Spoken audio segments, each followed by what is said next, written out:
Tak lama lagi kita mungkin akan mulai membangun banyak hal di bulan. Semua itu karena misi India di bulan baru-baru ini berhasil mendeteksi belerang di dekat kutub selatan bulan. Unsur kimia ini bisa sangat berguna untuk membangun infrastruktur di satelit. Ini adalah pertama kalinya unsur kimia ini ditemukan di satelit alami bumi. Unsur yang dicari-cari ini sebagian besar ditemukan di dekat gunung berapi di bumi. Kemunculannya di bulan memberi banyak informasi tentang sejarah vulkanik satelit dan kondisi atmosfernya di masa lalu. Rover misi mendeteksi elemen kimia ini kurang dari seminggu setelah mendarat sekitar 70 derajat dari kutub selatan bulan pada tanggal 23 Agustus 2023. Pendaratan bersejarah di permukaan bulan ini menjadikan India sebagai negara keempat yang berhasil mendaratkan misi di bulan. Misi ini juga merupakan wahana antariksa pertama yang mendarat sangat dekat dengan kutub selatan satelit kita. Kutub selatan merupakan area yang sangat penting karena diyakini sebagai rumah bagi endapan es air. Jika hal ini benar, misi masa depan mungkin bisa memanennya dan mengubah es air ini menjadi air minum atau bahkan bahan bakar roket. Selama 2 minggu, pendarat ini melakukan pengumpulan data, terutama berfokus pada analisis tanah bulan dan atmosfernya yang sangat tipis. Sementara itu, penjelajah Pragyan yang bertenaga surya memulai pencariannya untuk menemukan air beku di bulan.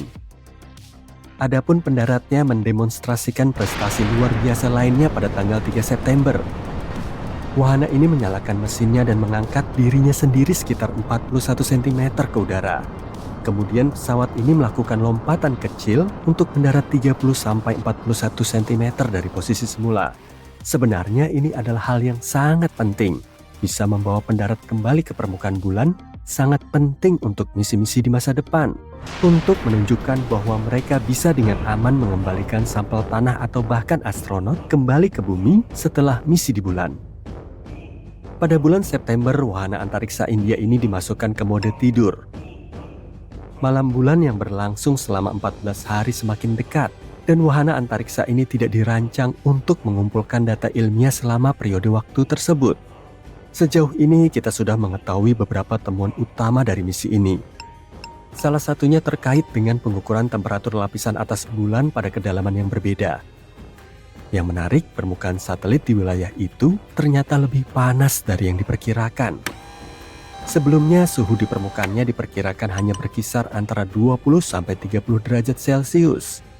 Tapi ternyata suhunya sekitar 70 derajat Celcius, jauh lebih panas dari yang seharusnya. Penemuan lainnya menunjukkan adanya beberapa elemen kimia termasuk oksigen. Selain itu, data yang diterima dari wahana antariksa tersebut mengonfirmasi keberadaan aluminium, kalsium, besi, titanium, silikon, dan elemen kimia lainnya di permukaan bulan yang dekat dengan kutub selatan.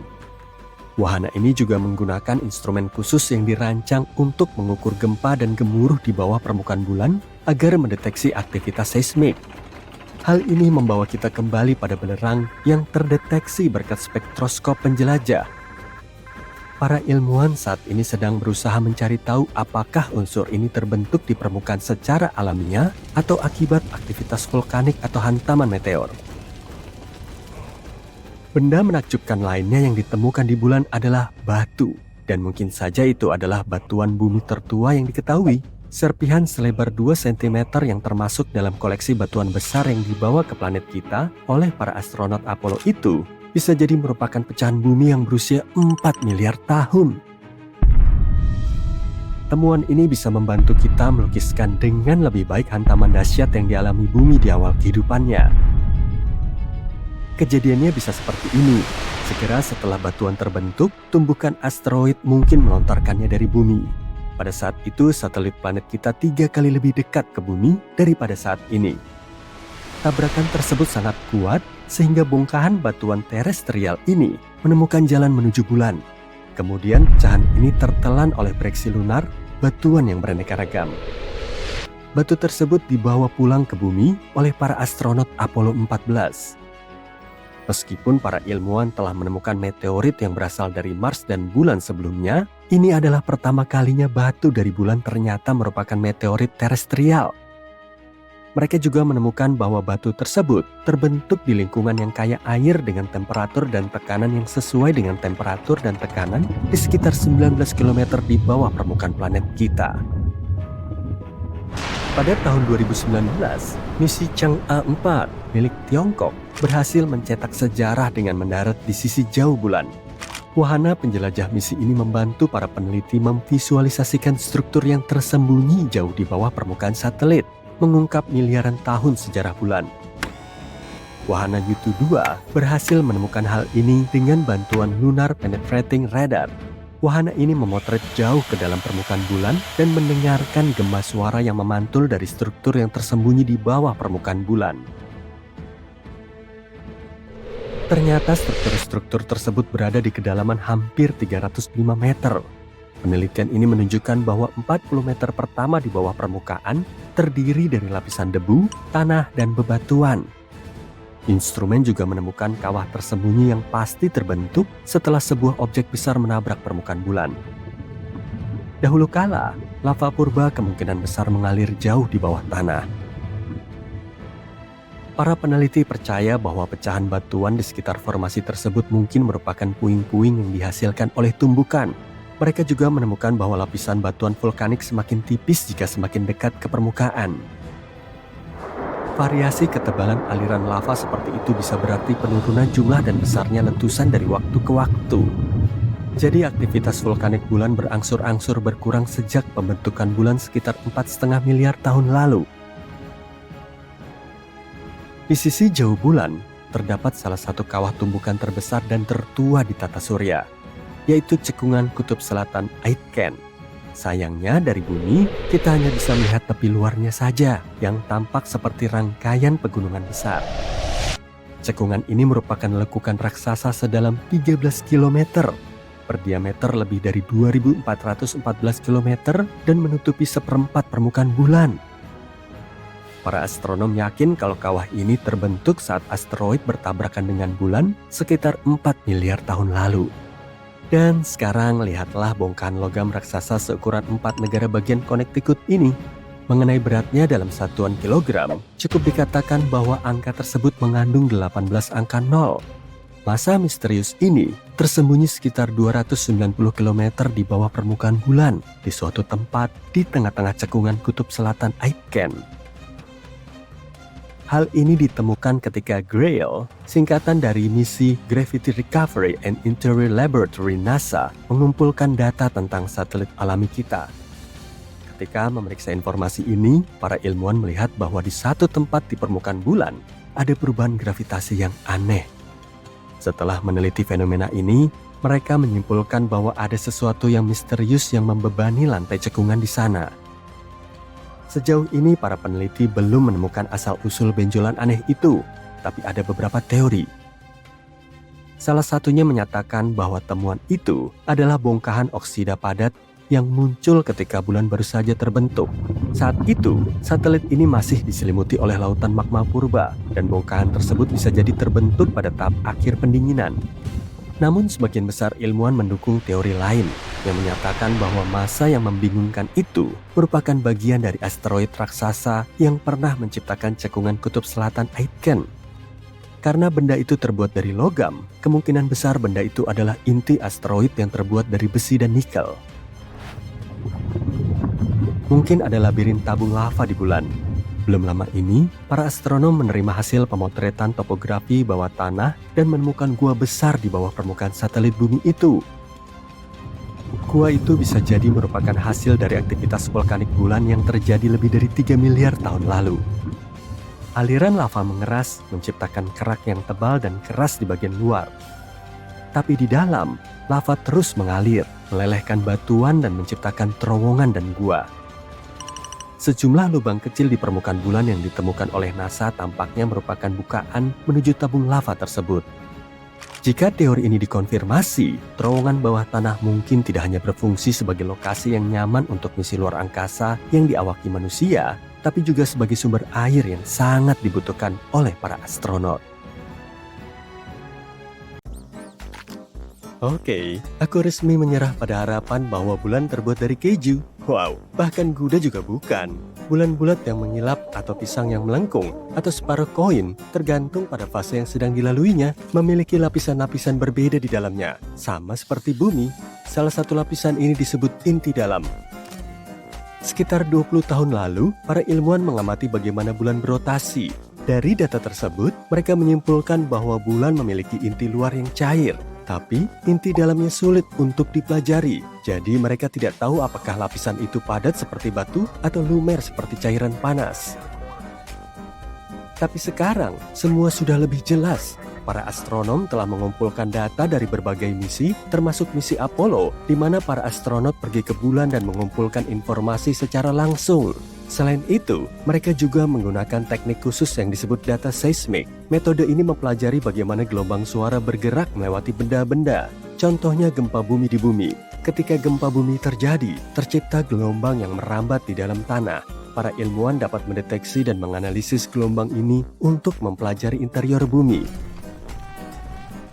Ide yang sama juga bisa diterapkan pada objek-objek lain di tata surya, seperti planet-planet atau dalam hal ini, bulan. Ketika terjadi gempa bulan, terciptalah gelombang suara. Dengan mendengarkan dan mempelajari gelombang-gelombang ini secara saksama, para ilmuwan bisa membuat peta yang detail dari bagian dalam objek tersebut. Mereka bisa mengetahui hal-hal seperti lapisan-lapisan yang berbeda, material penyusunnya, dan susunannya. Untuk memeriksa bagian dalam bulan, para ilmuwan juga menggunakan metode yang disebut laser ranging. Metode ini mengukur jarak antara permukaan bumi dan bulan dengan sangat presisi. Dan tada, inti dalam satelit alami kita ini berupa bola padat yang terbentuk dari besi, sama seperti inti bumi. Diameternya sekitar 500 km atau hampir 15% ukuran bulan. Para peneliti juga menemukan bukti yang mendukung teori bahwa lapisan di antara permukaan dan inti bulan yang disebut mantel bergerak-gerak ketika bulan berevolusi seiring waktu. Pergerakan ini disebut pembalikan mantel bulan, dan ini bisa menjelaskan kenapa ditemukan unsur-unsur yang kaya akan besi di permukaan bulan. Material mantel terbawa ke atas, sementara batuan vulkanik tetap berada di kerak bulan. Sebagian material di batuan ini terlalu padat, sehingga akhirnya tenggelam kembali ke dalam materi kerak yang lebih ringan, hingga ke batas inti mantel. Ini seperti sebuah siklus di mana material mantel bulan naik selama aktivitas vulkanik, membawa elemen-elemen yang kaya akan besi ke permukaan, lalu tenggelam kembali ke bawah. Ada misteri lain yang coba dipecahkan oleh para ilmuwan, yaitu penyebab medan magnet bulan melemah dan nyaris menghilang seiring waktu.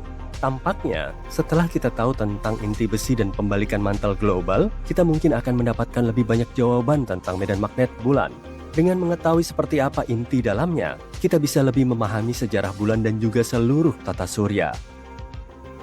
Salah satu teori yang diterima secara luas tentang asal-usul bulan menyebutkan terjadinya tabrakan dahsyat antara bumi pada masa-masa awal pembentukannya dengan objek misterius lain di tata surya. Teori ini disebut teori tubrukan besar. Tubrukan ini begitu kuat hingga mengoyak sepotong bagian bumi yang masih cair dan primitif. Tidak terlalu besar dibanding yang tersisa. Kalau kalian menaruh koin nikel AS di samping kacang ercis, kalian akan tahu seberapa besar planet kita dibanding bulan. Potongan ini kemudian terlempar ke orbit mengelilingi planet kita. Dan ini mungkin terjadi sekitar 95 juta tahun setelah tata surya terbentuk. Objek yang bertabrakan dengan bumi bisa jadi bermasa sekitar 10% masa planet kita dan kira-kira seukuran Mars.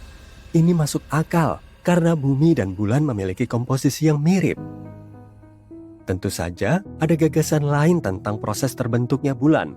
Ada yang mengatakan gaya gravitasi planet kita yang menariknya. Artinya, bulan dulunya hanyalah sebuah objek yang melintas biasa ketika tiba-tiba terseret dan tertarik ke orbit bumi. Bahkan ada hipotesis yang mengatakan bumi mencuri bulan dari Venus. Kalau begitu, bulan tidak perlu mengeluh karena pemandangannya jauh lebih bagus di sini. Jadi ya, bulan dan bumi memang mirip dalam hal batuan dan mineral. Tapi bulan tidak memiliki atmosfer yang sama seperti bumi. Atmosfernya tipis dan terdiri dari gas-gas aneh seperti kalium dan natrium yang tidak ditemukan di atmosfer Mars, Venus maupun bumi. Dan bebatuan di bulan tidak mengandung air. Tapi bukan berarti tidak ada air sama sekali di sana.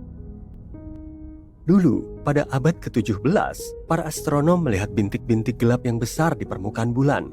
Salah satu astronom berpikir bintik-bintik itu tampak seperti lautan, sehingga ia menamainya Maria, yang berarti lautan dalam bahasa Latin. Para astronom lain juga membuat peta bulan, dan mereka menggunakan istilah Maria untuk menggambarkan bintik-bintik gelap tersebut. Sebagai contoh, Mare Tranquillitatis diterjemahkan menjadi Laut Ketentraman yang merupakan tempat pendaratan Apollo 11. Tapi tampaknya bintik-bintik gelap itu bukanlah lautan. Itu adalah dataran yang terbentuk dari lava yang mengeras di masa lalu. Letusan-letusan gunung berapi meninggalkan area yang halus dan datar yang disebut dataran basal. Pada akhir tahun 1800-an, seorang pengamat langit mempelajari bulan dan mendapati bulan tidak memiliki atmosfer. Tanpa atmosfer, tidak ada awan dan udara yang bisa mencegah air menguap. Jadi para ilmuwan menduga air yang ada di bulan akan langsung lenyap begitu saja. Mereka yakin bulan benar-benar kering. Tapi pada tahun 1961, seorang fisikawan punya pendapat berbeda. Ia mengatakan mungkin saja ada air di bulan di area khusus yang disebut wilayah kegelapan abadi. Ini adalah area di bulan yang tidak disinari matahari, jadi selalu gelap sepanjang waktu. Karena itu, air dalam wujud es bisa saja ada di area gelap ini karena di sana sangat dingin dan es tidak akan menguap. Tapi, saat para astronot dari misi Apollo pergi ke bulan, mereka membawa pulang sampel tanah dan para ilmuwan tidak menemukan tanda-tanda air di dalamnya. Jadi, semua orang kembali berpikir bahwa bulan sepenuhnya kering. Pada tahun 90-an, NASA fokus pada kawah-kawah kegelapan dan menemukan hidrogen dengan konsentrasi tinggi yang berarti ada es di kutub-kutub bulan. Mereka masih belum yakin, jadi mereka terus menggali dan setelah beberapa waktu menemukan hidrogen yang terperangkap di dalam butiran-butiran kecil kaca vulkanik. Saat ini tidak ada gunung berapi aktif di bulan, artinya air mungkin ada di bulan saat gunung-gunung berapi itu meletus dahulu kala. Ditambah lagi, mungkin ada lebih banyak air di masa-masa awal bulan. Pada tahun 2020, misi Sofia NASA menunjukkan apa yang sudah lama kita cari-cari, bahwa memang ada air di bulan. Ternyata, air itu tersembunyi di dalam butiran debu bulan atau menempel di permukaan di area bulan yang disinari matahari. Jadi tidak ada lautan seperti di bumi, tapi setidaknya ada air. Yang jadi pertanyaan, bagaimana air bisa ada di sana? Tampaknya bulan memiliki riwayat penuh gejolak pada masa pembentukannya, seperti halnya sebagian besar planet dan bulan di tata surya. Ada bukti bahwa air di bulan berasal dari komet-komet yang menghantam permukaannya di masa lalu, atau bahkan mungkin masih terus berdatangan dari komet-komet yang menghantam bulan saat ini. Kita bicara soal situasi kacau, di mana mikrometeorit es bertabrakan dengan permukaan bulan. Dan debunya menciptakan kekacauan yang lebih besar lagi saat berinteraksi dengan angin matahari. Tapi kita masih menunggu untuk mengetahui lebih lanjut tentang ini. Hal ini karena, seperti yang kita tahu, saat bicara tentang air, kita juga bicara tentang kehidupan.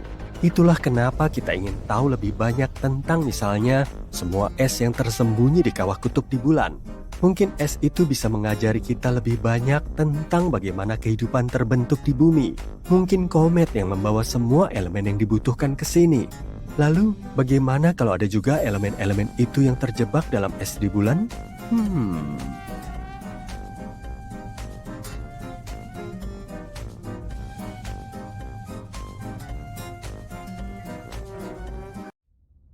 Selama ini, kita meyakini bahwa bulan terbentuk sebagai akibat dari tabrakan dahsyat suatu objek dengan bumi.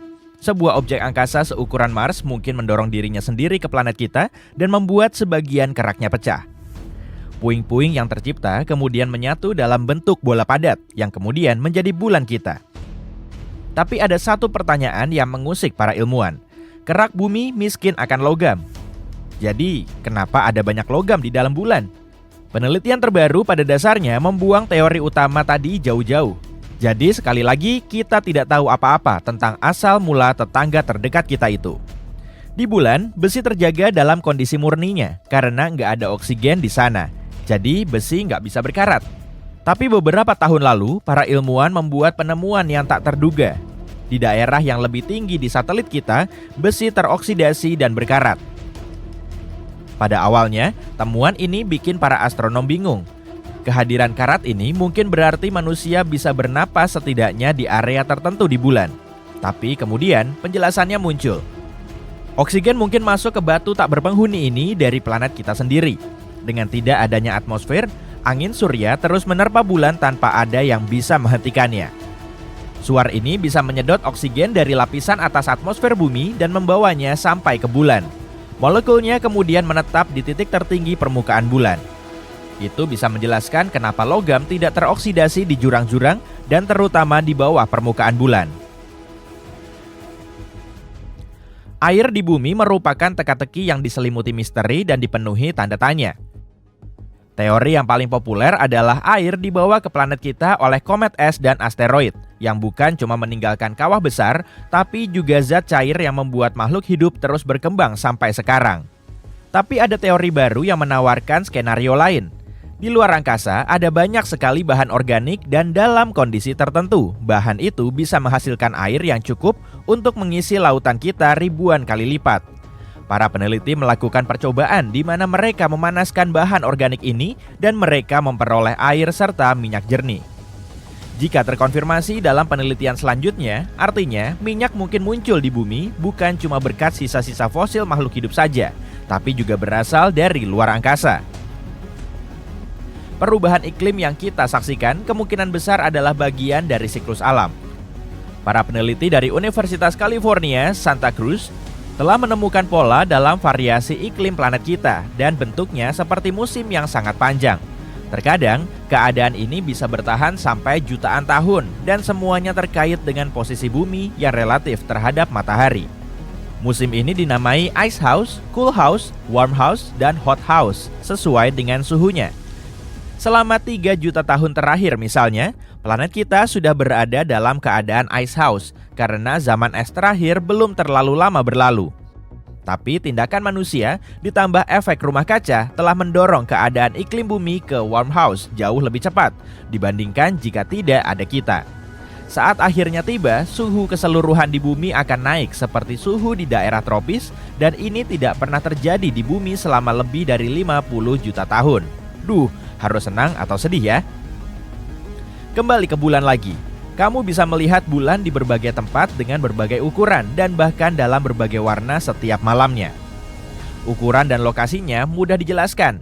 Saat bumi berputar di porosnya dan berevolusi mengelilingi matahari, kita melihat bulan berjalan di sekitar langit malam, entah makin dekat atau makin jauh dari bumi. Yang membuatnya tampak kuning cerah malam ini atau merah tua agak seram besoknya punya penjelasan yang jauh lebih kompleks.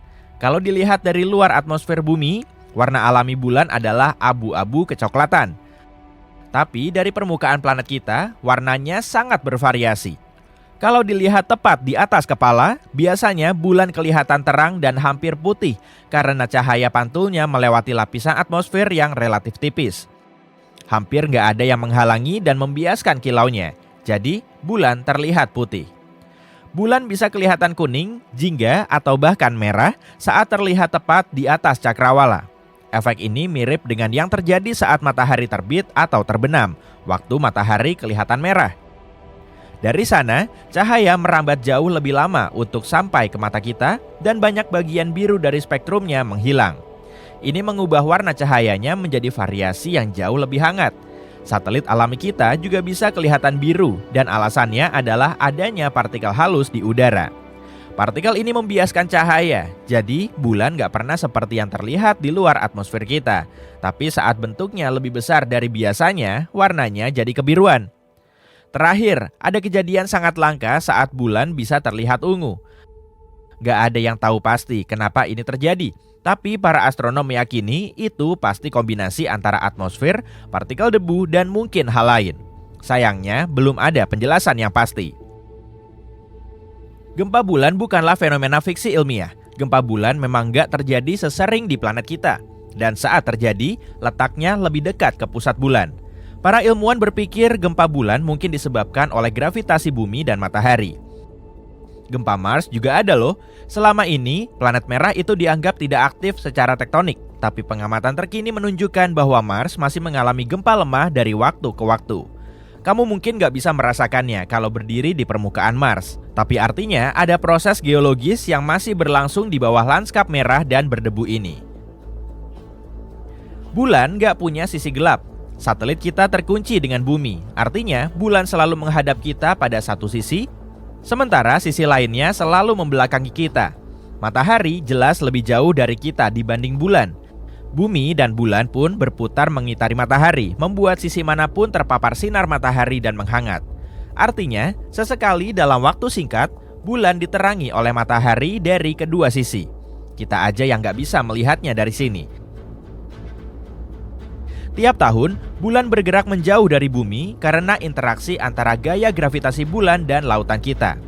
Bulan bergerak sekitar 4 cm tiap tahunnya. Artinya dalam 600 juta tahun, bulan akan lebih jauh 23.500 km dari bumi dibanding sekarang. Kenapa aku menyebutkan angka tadi? Sebab saat itulah gerhana matahari total nggak akan terjadi lagi. Di bulan ada air, bukan berupa kolam atau danau, melainkan butiran es air di bagian yang tertutup bayangan di dekat kutub bulan. Para ilmuwan berpikir, air sudah ada di bulan sejak lama, yakni selama periode saat bulan dan bumi terus dihantam oleh asteroid dan komet yang mengandung es air. Proses ini bahkan mungkin membantu kita mendapatkan danau dan lautan, bukan cuma air es di bulan. Penelitian terkini mengatakan interior bulan menyimpan air yang muncul ke permukaan selama aktivitas vulkanis. Hal yang sama mungkin terjadi di planet kita. Bagi kalian yang berpikir bumi cuma punya satu bulan, sebenarnya ada 2 asteroid yang terkunci dalam orbit koorbital dengan planet kita. Yang pertama nggak mengelilingi bumi, tapi punya semacam orbit yang sinkron dengan bumi.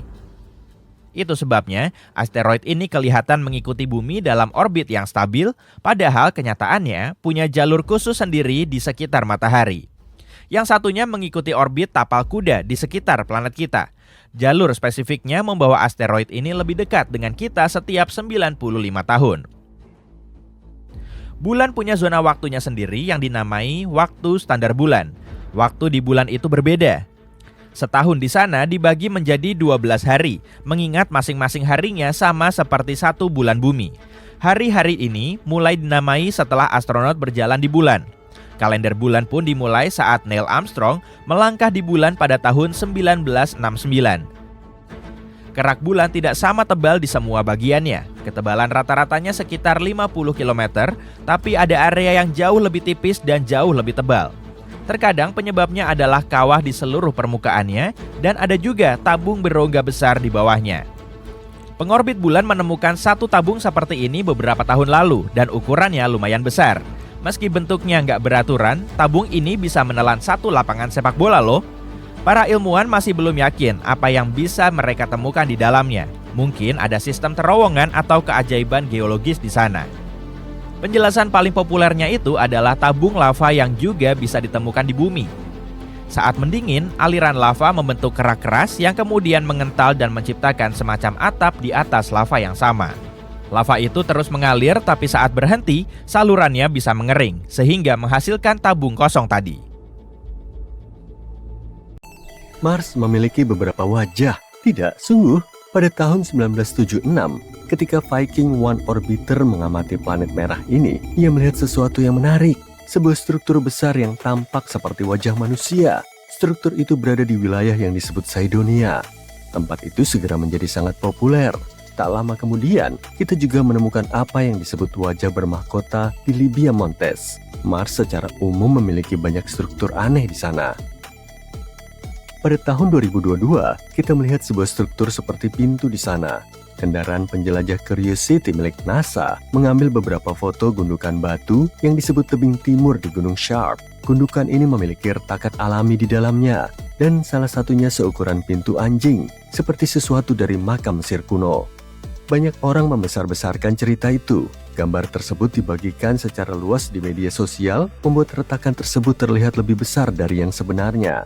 Beberapa orang berpikir bahwa hal itu mengisyaratkan adanya kehidupan di luar bumi. Tapi setelah melihat lebih dekat, NASA menemukan bahwa itu hanyalah retakan sempit di medan berbatu. Retakan dan celah seperti ini merupakan hal yang normal di area berbatu, baik di bumi maupun di Mars. Retakan tersebut terbentuk secara alami dari waktu ke waktu. Mungkin dari erosi angin atau gempa Mars. Mars adalah tambang emas berisi struktur-struktur misterius. Baru-baru ini kita menemukan beberapa bentuk spiral yang aneh di sana. Bentuk-bentuk itu berupa gulungan raksasa yang terbuat dari lava dan tampak seperti mata air atau lingkaran besar. Selama bertahun-tahun, kita tidak yakin apakah lembah-lembah di Mars terbentuk dari lava atau es. Gulungan lava ini menjelaskan misteri tersebut. Kini, berkat foto-foto resolusi tinggi dari Mars Reconnaissance Orbiter milik NASA, para peneliti berhasil menemukan 269 spiral lava yang tidak bisa dijelaskan oleh aktivitas yang berhubungan dengan es. Yang menarik adalah kumparan lava ini seperti yang kita lihat di bumi, seperti yang dibentuk oleh aliran lava Hawaii. Spiral ini terawat dengan sangat baik sehingga mudah terlewatkan sebelumnya. Lebarnya berkisar antara 16 hingga hampir 30,5 meter dan sangat halus, menyatu dengan lanskap Mars yang berdebu. Kumparan-kumparan ini bisa mengajari kita banyak hal tentang komposisi Mars, terutama kerak dan mantelnya. Kita masih belum tahu banyak tentang hal itu. Tapi Mars bukan satu-satunya planet yang memiliki struktur aneh. Sebagai contoh, Saturnus, planet raksasa gas di tata surya kita, memiliki fitur menarik di kutub utaranya, sebuah segi 6 besar. Ini adalah pola awan berbentuk segi 6, panjangnya sekitar 14.484 km, membuatnya lebih besar dari diameter bumi. Awan ini diperkirakan merupakan aliran jet yang terbuat dari gas yang bergerak cepat, sekitar 322 km per jam. Segi 6 ini pertama kali ditemukan oleh misi Voyager pada tahun 80-an dan kemudian dilihat dari dekat oleh misi Cassini pada tahun 2006. Misi Cassini melihat adanya perubahan warna dari biru menjadi keemasan seiring berjalannya waktu. Ada beberapa teori yang berbeda tentang mengapa Saturnus memiliki hal ini. Salah satu teori mengatakan bahwa bentuknya terbentuk karena angin bergerak dengan kecepatan yang berbeda di dekat kutub Saturnus. Bentuk serupa juga pernah ditemukan dalam eksperimen di laboratorium ketika cairan diputar dengan kecepatan yang berbeda. Teori lain menyatakan bahwa aliran udara yang berputar lambat bersama dengan pola cuaca Saturnus yang khas mungkin menjadi penyebabnya. Pada tahun 2020, kita menemukan bahwa ketika badai dikelilingi oleh angin yang berputar ke arah yang berlawanan, badai tersebut dapat menciptakan bentuk segi 6 yang stabil. Sejauh ini, inilah penjelasan yang paling mungkin. Saturnus juga beruntung dengan bulan-bulan yang aneh. Salah satunya bernama Lapetus. Bulan ini memiliki ciri khas yang aneh, punggung besar yang melingkari bagian tengahnya seperti sabuk raksasa. Hal ini pada dasarnya membuatnya tampak seperti kenari raksasa. Di mana nutcrackerku? Punggung ini sangat tinggi menurut standar kita, sekitar 13 hingga 19 km dan membentang selebar 200 km. Punggungan ini menutupi lebih dari 3/4 permukaan bulan dan dianggap sebagai pegunungan terbesar ketiga di seluruh tata surya. Kita tidak tahu bagaimana punggungan yang sangat besar ini terbentuk. Punggungan ini tidak seperti punggungan yang ada di planet lain atau bulan lain. Ada satu teori, punggungan itu mungkin merupakan sisa-sisa bulan mati.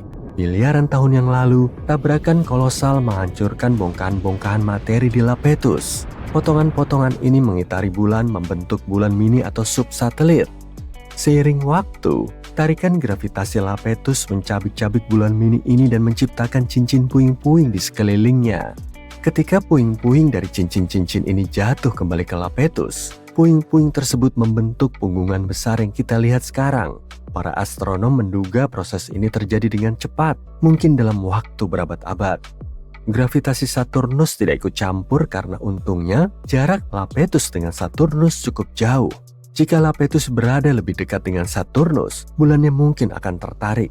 Tapi kita perlu melakukan lebih banyak simulasi untuk melihat apakah teori ini benar. Titan, salah satu bulan Saturnus lainnya, juga memiliki keanehan yang terjadi di lautan metana. Para ilmuwan telah menemukan titik-titik terang aneh yang disebut pulau-pulau ajaib yang tampaknya muncul dan menghilang seiring waktu. Kita tidak tahu apa itu. Atmosfer Titan dipenuhi dengan molekul-molekul organik kompleks yang menggumpal dan jatuh ke permukaan seperti salju. Pulau-pulau ajaib ini mungkin berupa gumpalan salju yang menyerap metana dan tenggelam dengan sangat lambat. Tapi ada masalah. Di dalam air, molekul-molekul saling menempel. Itulah sebabnya benda-benda bisa mengapung di atasnya. Tapi metana berbeda. petana suka menarik molekul lain sehingga membuat benda padat apapun langsung tenggelam. Namun pulau ajaib ini tidak tenggelam. Ada teori yang mengatakan bahwa pulau-pulau ini mungkin seperti spons yang terbuat dari es dengan banyak lubang. Ketika potongan-potongan es yang berlubang ini terlepas dari tepi danau, mereka bisa mengapung di lautan Titan untuk sementara waktu sebelum akhirnya tenggelam. Ada juga gagasan lain, seperti gelembung gas nitrogen atau gelombang yang disebabkan oleh angin.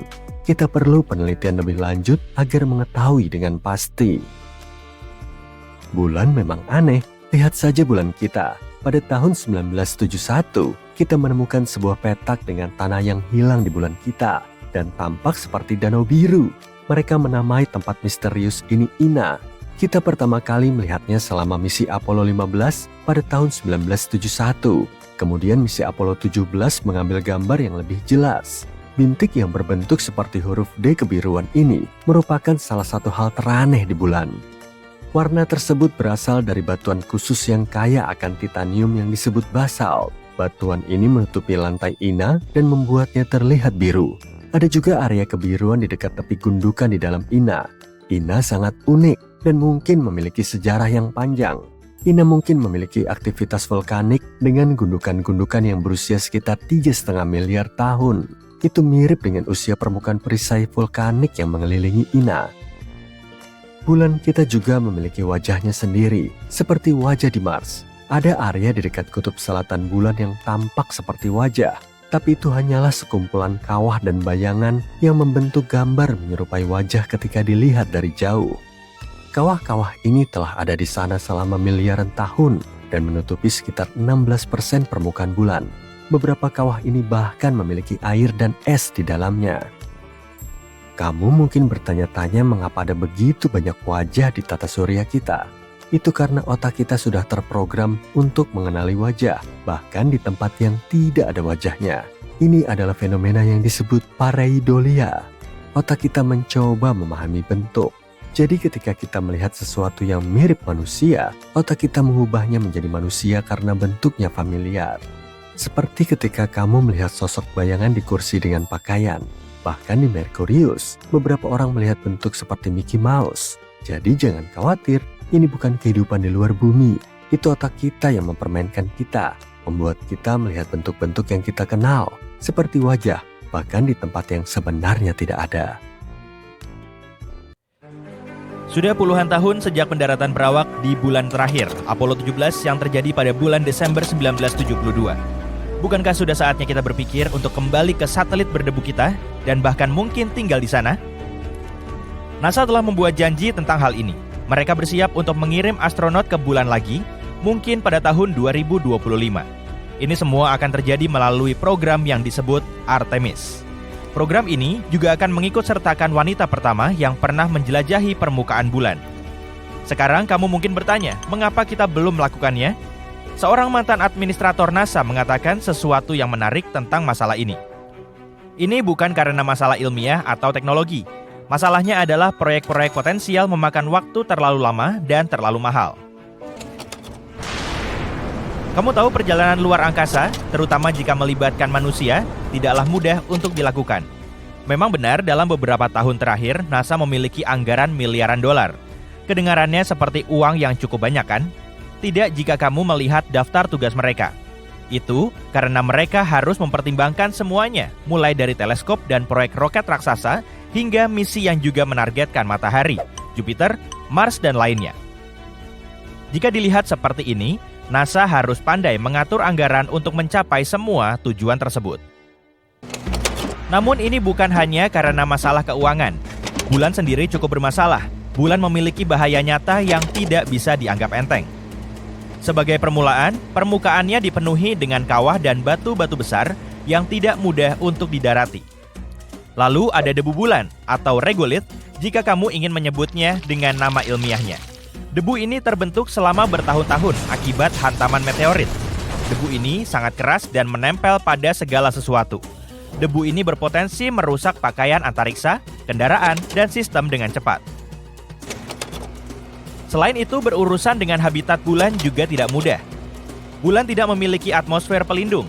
Artinya, Selama 14 hari dalam satu waktu, permukaan bulan dihadapkan pada sinar matahari yang keras. Periode tersebut diikuti oleh 2 minggu kegelapan total.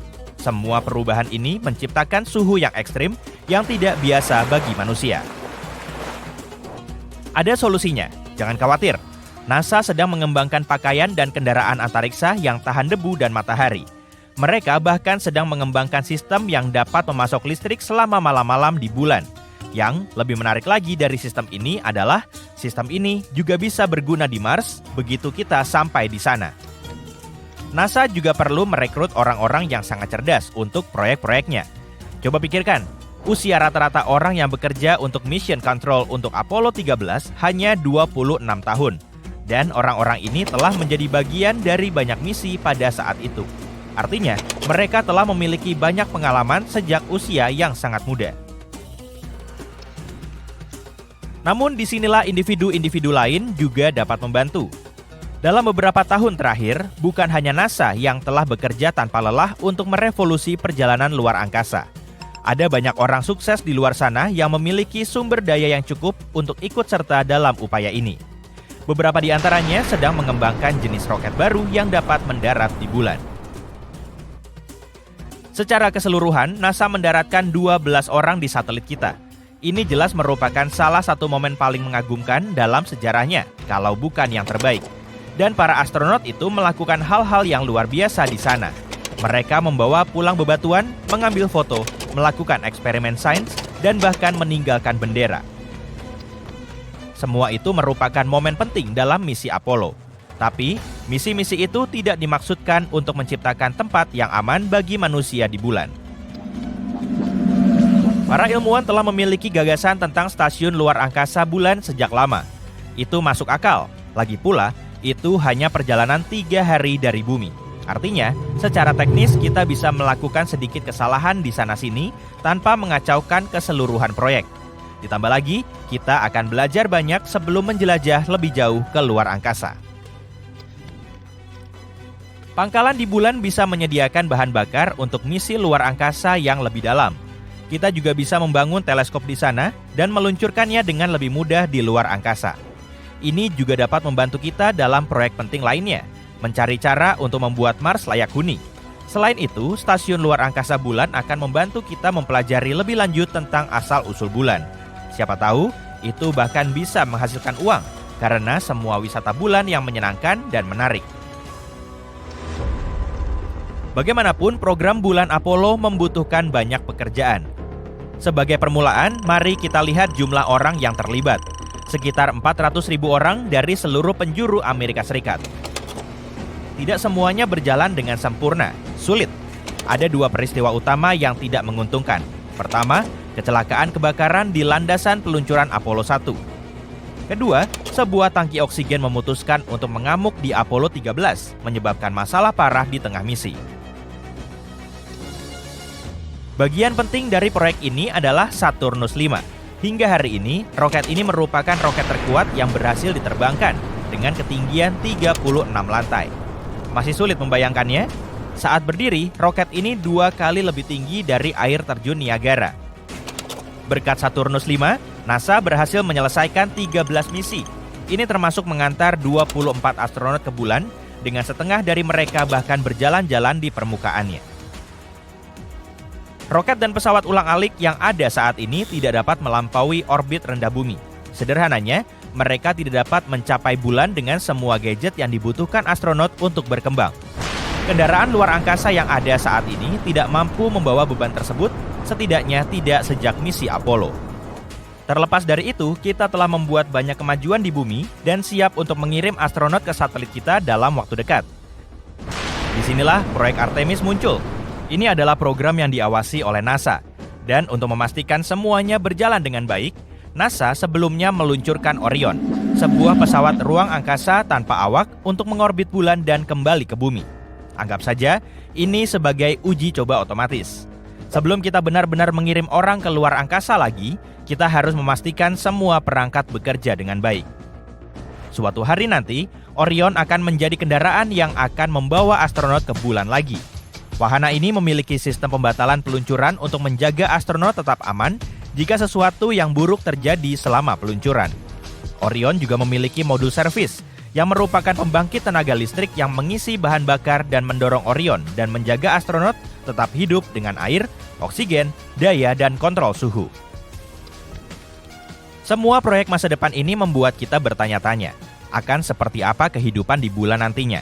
Kita hanya bisa menggunakan imajinasi kita untuk saat ini.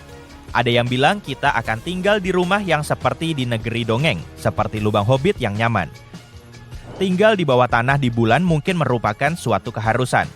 Hal ini dikarenakan suhu yang sangat panas dan minimnya oksigen.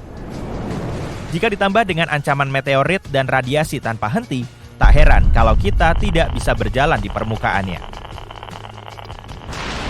Bagaimana dengan transportasi? Perusahaan besar dan kecil sama-sama berusaha menciptakan perjalanan ke bulan yang ideal. Jika estimasi saat ini benar, satu jenis taksi bulan akan lepas landas secepatnya pada 2024. Tidak seperti roket yang ada saat ini, taksi luar angkasa ini tidak perlu berurusan dengan kondisi yang sulit saat memasuki atmosfer bumi. Akan lebih mudah bagi mereka untuk melakukan beberapa kali perjalanan pulang pergi. Untuk mendukung kehidupan di bulan, kita harus memiliki area khusus untuk taksi ruang angkasa agar bisa lepas landas dan mendarat dengan aman. Bayangkan sebuah landasan pendaratan di permukaan bulan yang datar dan kokoh, yang dilindungi oleh dinding-dinding untuk melindungi dari debu bulan. Bergerak di permukaan bulan juga akan menjadi lebih mudah. Kendaraan generasi berikutnya yang sedang kita bicarakan akan memiliki lingkungan yang dapat dikontrol. Artinya, kamu tidak memerlukan pakaian luar angkasa saat berada di dalamnya. Jika kamu ingin keluar dari kendaraan luar angkasa untuk sementara waktu, tentu saja kamu harus mengenakan pakaian luar angkasa. Baiklah, jadi kita sudah mendapatkan rumah dan kendaraan kita. Tapi bagaimana dengan bahan bakar? Disitulah bulan memberikan kita penyelamat. Gravitasi bulan yang lebih ringan berarti kita tidak membutuhkan banyak tenaga untuk melepaskan diri dari tarikannya. Ditambah lagi, bulan memiliki es, dan itu sangat berguna. Kita mungkin bisa mengubah es ini menjadi bahan bakar roket. Kita akan membutuhkan alat khusus di luar angkasa untuk membantu mengumpulkan es ini. Salah satu alat tersebut dinamakan Trident.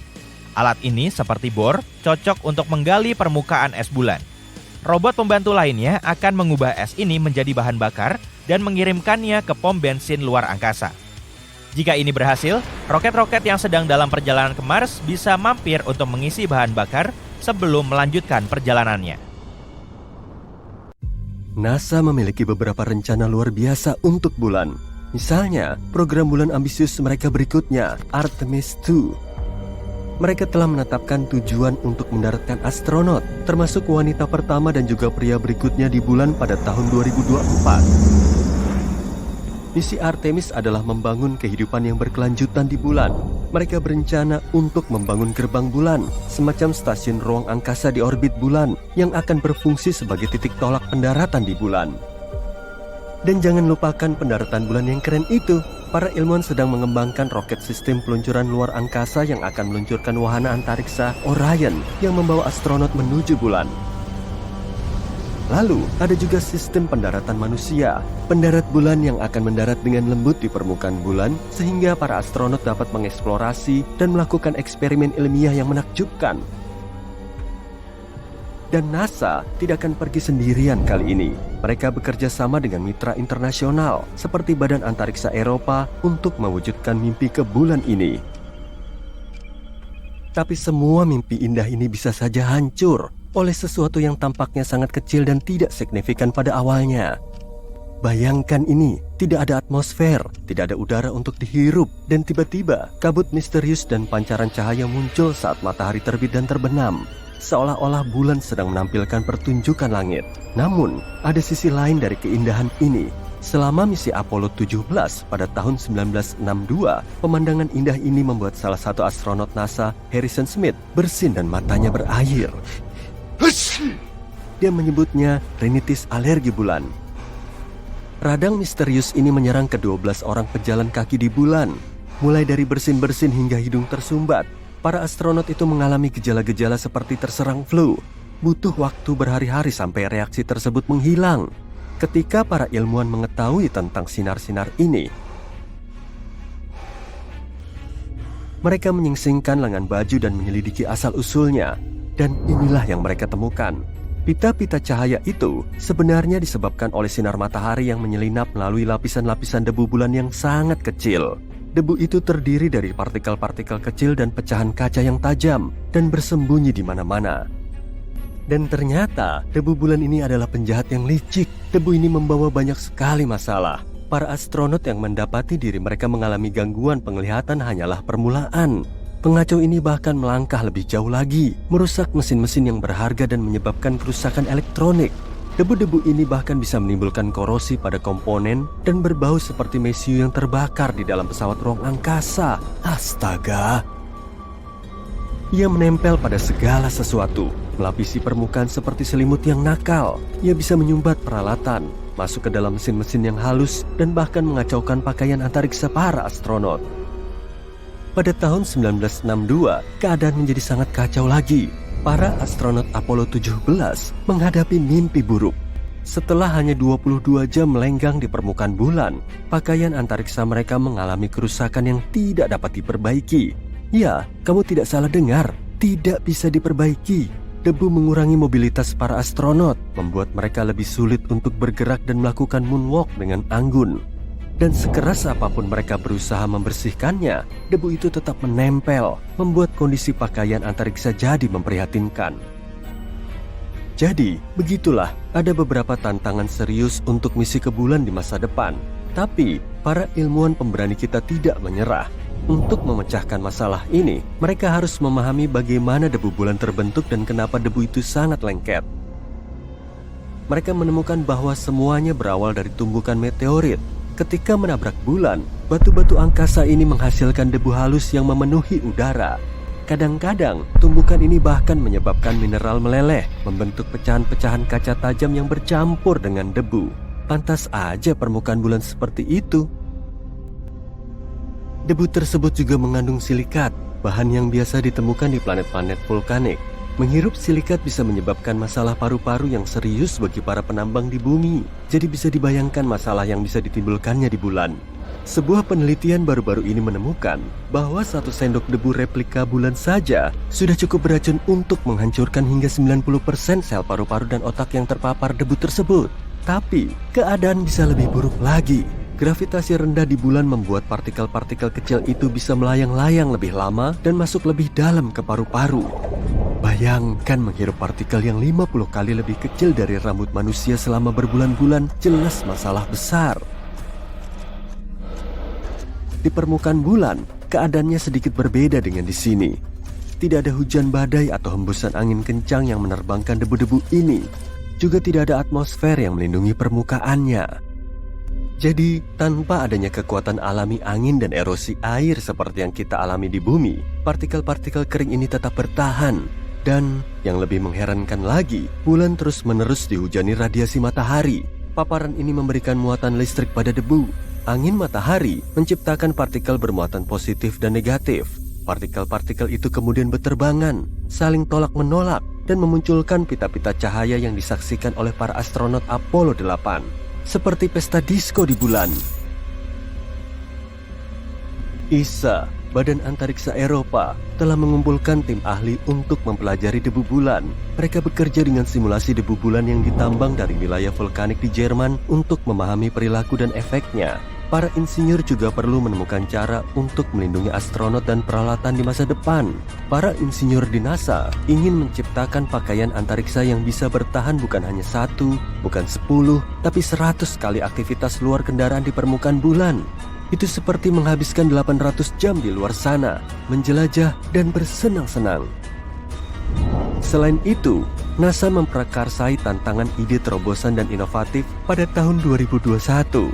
Kompetisi ini terbuka untuk mahasiswa cerdas dari seluruh dunia. Para pemikir muda ini menggunakan kemampuan berpikir mereka dan melepaskan gelombang solusi inovatif. Sebagai contoh, mereka mengusulkan penggunaan serat khusus yang dapat menghantarkan listrik yang terinspirasi dari bulu cincila yang halus. Seperti halnya cincila yang bebas dari debu, serat-serat ini akan membantu mencegah debu bulan. Gemas ya, kita punya teman berbulu yang bisa membantu. Ide cemerlang lainnya adalah sikat bermuatan listrik yang diaktifkan oleh radiasi UV. Ini seperti tongkat ajaib yang menyapu debu dengan sekali jentikan. Abrakadabra, debu bulan pun lenyap. Dan jangan lupakan kain yang terinspirasi dari serangga pintar. Serangga-serangga ini memiliki struktur pengumpul serbuk sari yang dapat mengusir debu yang tidak diinginkan. Jadi, para siswa kita yang cerdik berpikir, kenapa tidak menirunya saja? Mereka merancang kain dengan sifat yang sama, menciptakan perisai terhadap partikel bulan yang licik. Yang luar biasa dari ide-ide ini adalah bahwa mereka semua menggunakan kekuatan muatan untuk melawan debu. Mereka dengan cerdik mengusirnya dari pakaian antariksa, menjaganya tetap bersih dan terlindungi. Dan meskipun semua ide ini terdengar sangat hebat, para ilmuwan di NASA mengeluarkan solusi lain yang lebih baik lagi, tabung nanokarbon. Ini adalah cara yang bagus untuk merevolusikan pakaian antariksa. Apa yang membuat tabung nanokarbon ini begitu istimewa? Ada beberapa kekuatan supernya yang menakjubkan. Pertama, tabung ini superkonduktif, yang berarti bisa menghantarkan listrik tanpa hambatan. Ini seperti petir yang terperangkap di dalam tabung mikroskopis. Tidak hanya itu, tabung nanokarbon ini lebih tangguh daripada meteor yang paling keras. Tabung ini memiliki kekuatan untuk bertahan di lingkungan bulan yang keras, di mana bahkan setitik debu pun bisa menyebabkan masalah. Bayangkan, kamu punya setelan yang terbuat dari bahan yang lebih kuat dari jubah Superman. Jadi, para ilmuwan NASA memutuskan untuk menenun tabung nanokarbon yang luar biasa ini ke dalam kain pakaian antariksa. Elektroda-elektroda tersebut secara hati-hati diintegrasikan ke lapisan luar kain. Kekuatan kain pun jadi patut diperhitungkan. Tapi bagaimana cara mereka menghalau debu bulan? Nah, ini dia ilmu pengetahuan yang juga menggetarkan. Ketika diaktifkan oleh arus bolak-balik khusus, elektroda-elektroda tersebut menciptakan medan listrik yang kuat. Medan ini bekerja seperti magnet, mengusir partikel debu yang bermuatan dan tidak bermuatan dari pakaian antariksa.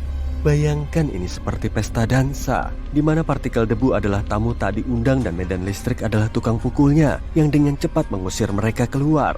Berkat teknologi ini, debu bulan tidak memiliki peluang untuk menyerang para astronot kita. Selain itu, sisi baiknya, tanah bulan dapat digunakan sebagai bahan batu bata untuk tempat tinggal. Tanah ini juga bisa membantu mengekstraksi oksigen agar astronot bisa bertahan hidup di bulan dalam jangka waktu yang lama. Berakit-rakit ke hulu, berenang-renang ke tepian, bukan? Bersakit-sakit dahulu, bersenang-senang kemudian. Jadi, mari kita dukung tim impian NASA kita saat mereka memulai petualangan epik di bulan. Semoga saja mereka berhasil dengan temuannya dan misi ke bulan berikutnya tidak akan menjadi masalah besar. Kita tunggu saja. Bagaimana jika kita hidup di dunia di mana bulan dan matahari bertukar tempat? Ya, aku tahu apa yang kamu pikirkan. Konsekuensinya akan sangat mengejutkan dan dahsyat. Tapi inilah pendapat yang menarik. Bagaimana jika kita bisa selamat dari semua ini? Seperti apa kehidupan kita di dunia baru seperti itu? Dan apa yang akan terjadi pada tata surya? Saatnya mencari tahu. Mari kita mulai dengan bulan. Tahukah kamu bahwa bulan bertanggung jawab atas pasang surut air laut di bumi? Kamu tahu kan lautan yang naik turun seperti sedang bermain voli pantai? Semua itu berkat tarikan gravitasi satelit kita. Bulan juga membantu menstabilkan rotasi bumi. Hal ini sangat penting jika kamu tidak ingin berakhir seperti planet tertentu yang berputar pada sisinya, maksudku Uranus. Selain itu, bulan juga berfungsi sebagai perisai, melindungi kita dari sinar kosmik, asteroid, dan puing-puing luar angkasa yang berbahaya. Bulan itu seperti pengawal pribadi kita. Dan tanpa satelit, kita mungkin tidak akan bisa bercanda dan menikmati hidup sama sekali. Sebagian ilmuwan berpendapat kalau bulan memainkan peran penting dalam perkembangan kehidupan di bumi. Tanpa tarikan gravitasinya, kita akan mengalami iklim yang tidak menentu. Selain itu, bulan juga bisa mendistribusikan air ke seluruh planet kita. Dan kita semua tahu kalau air berarti kehidupan. Adapun matahari, kita semua tahu betapa penting perannya. Matahari menyediakan cahaya, panas, dan energi untuk semua planet. Tapi seperti halnya tuan rumah pesta yang baik, matahari terkadang bisa menjadi terlalu intens. Jangan pernah lupa kalau matahari adalah bintang yang sangat kuat dan masif dengan temperatur permukaan sekitar 5.500 derajat Celcius. Kalau bukan karena lapisan ozon, kita semua akan hangus seketika. Jarak antara bumi dan matahari adalah sekitar 150 juta kilometer. Para ilmuwan mengambil jarak ini dan mengubahnya menjadi unit pengukuran. 1 unit astronomi atau AU. Jarak terdekat bumi bisa mendekati matahari tanpa hancur total adalah sekitar 0,9 AU. Sementara itu, jika kita bergerak terlalu jauh, lebih jauh dari 1,2 AU, planet kita akan berubah menjadi bola salju. Jadi kita cukup beruntung dengan lokasi kita. Sementara itu, jarak antara bumi dan bulan sekitar 0,002 AU atau 380-an ribu kilometer. Jaraknya sangat dekat dengan kita. Karena kita sudah tahu betapa pentingnya kedua benda langit ini dan seberapa besar pengaruh posisinya terhadap dunia kita, mari kita coba menukar posisinya. Pasti tidak ada hal buruk yang akan terjadi. Pertama, mari kita bayangkan sejenak bahwa matahari berada di tempat bulan. Kamu mungkin sudah tahu apa yang akan terjadi pada kita. Panas dan radiasi matahari yang sangat kuat akan menjadi seperti sauna terburuk di dunia dengan suhu di bumi yang meningkat dengan cepat. Makhluk hidup di bumi tidak akan meninggalkan apa-apa selain tumpukan abu. Namun, kehancuran tidak akan berhenti sampai di situ. Atmosfer dan lautan akan dilucuti oleh angin matahari, sehingga planet ini akan terpapar dan rentan terhadap radiasi dan partikel-partikel yang berasal dari matahari. Ini akan menjadi seperti pengering rambut raksasa di luar angkasa yang menyala penuh, dengan atmosfer dan lautan bumi yang akan langsung terhempas. Lupakan es yang mencair. Seluruh planet akan menjadi genangan air besar. Tapi itu jawaban yang akurat secara ilmiah. Membosankan ya? Sekarang, bagaimana jika kita bisa selamat dari bencana ini? Misalnya, bagaimana jika kita memiliki teknologi super canggih yang bisa melindungi kita dari kegosongan? Pertama, kalaupun planet kita bisa selamat, keadaan masih akan tetap panas. Karena matahari masih memancarkan lebih banyak panas dan energi daripada bulan. Selain itu, tidak seperti bulan yang mengalami periode kegelapan selama malam bulan, matahari memiliki sumber energi yang konstan melalui fusi nuklir. Jadi setidaknya kita tidak perlu khawatir akan kedinginan setiap malam. Kita hanya akan berkeringat saat tidur. Tentu saja semua panas ekstra ini akan berdampak serius pada ekosistem kita.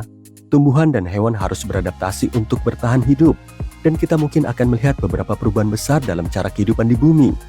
Bayangkan kebingungan hewan-hewan nokturnal. Tanpa bulan, mereka tidak akan tahu bagaimana cara bernavigasi atau berburu. Jadi, apa yang akan kita lakukan di dunia baru yang sangat panas ini? Mungkin kita bisa membangun rumah kaca berteknologi tinggi untuk memerangkap semua panas ini. Atau kita bisa menggunakan cermin raksasa atau permukaan reflektif lainnya untuk memanipulasi jumlah sinar matahari yang diterima bumi. Selanjutnya kita punya gravitasi matahari. Ingat kan tadi aku bilang bahwa tarikan gravitasi bulan bisa menstabilkan orbit bumi? Jadi jika kita menggantinya dengan sebuah bintang, maka akan terjadi hal-hal yang sangat aneh. Kita berbicara tentang perubahan ekstrim pada musim, iklim, dan segala macam keanehan yang berhubungan dengan cuaca. Kehidupan sehari-harimu akan terlihat seperti sedang mencoba melakukan dance cha-cha saat terjadi gempa bumi.